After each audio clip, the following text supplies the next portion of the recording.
بسم اللہ الرحمن الرحیم والصلاة والسلام علی رسول اللہ وعلی آلہ وصحبہ اجمعین۔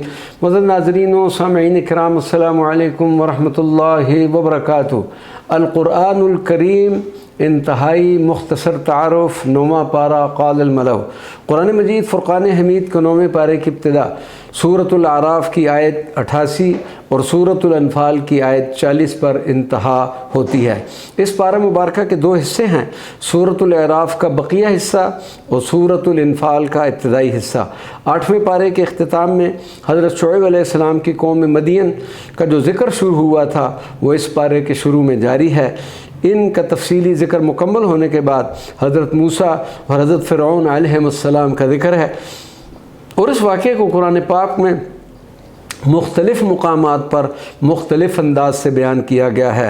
ارشاد باری تعالیٰ ہے کہ ہم نے حضرت موسیٰ علیہ السلام کو ان کی صداقت پر دلالت کرنے والی نشانیوں جیسے روشن ہاتھ اور عصا مبارک کے ساتھ فرعون اور اس کی قوم کی طرف بھیجا، لیکن پھر بھی فرعون اور اس کے درباریوں نے اقرار کی بجائے انکار ہی کیا۔ اے حبیب صلی اللہ علیہ وسلم، آپ دیکھیں کہ ان فساد کرنے والوں کا کیسا انجام ہوا، پھر ہم نے انہیں کس طرح سے ہلاک کیا۔ پھر ذکر ہوا کہ حضرت موسیٰ علیہ السلام نے پہاڑ پر مناجات کے لیے جاتے وقت اپنے بھائی حضرت ہارون علیہ السلام سے فرمایا، تم میرے واپس آنے تک میری قوم میں میرے نائب بن کر رہو۔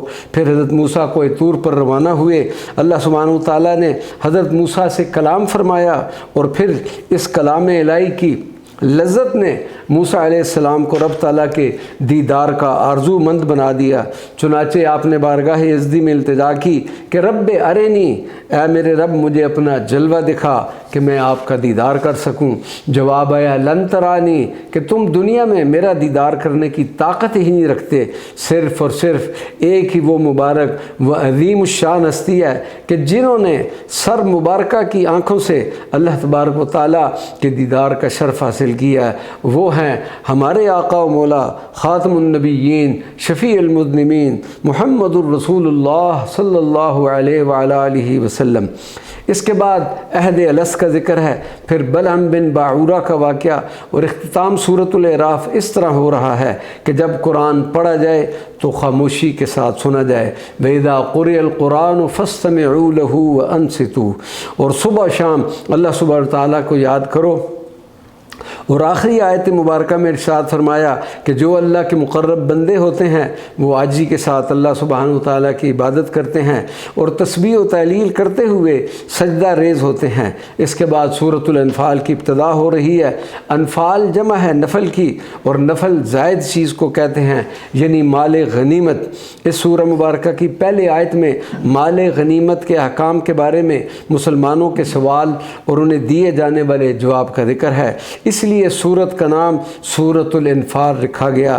اگلی آیات کے اہم مضامین مومنین کی صفات، غزوہ بدر کے احوال، اللہ اور رسول صلی اللہ علیہ وسلم کی اطاعت اور اختیار تقوی خدا بندی ہے۔ اللہ تبارک و تعالیٰ ہم سب کو قرآن پاک کی فیوزات و برکات سے نوازے اور اپنی اس مقدس و معطر کتاب کے احکامات پر عمل کرنے کی بھی توفیق عطا فرمائے، آمین یا رب العالمین، بجاہ سید المرسلین صلی اللہ علیہ وعلی آلہ وصحبہ اجمعین، وما علینا الا البلاغ المبین۔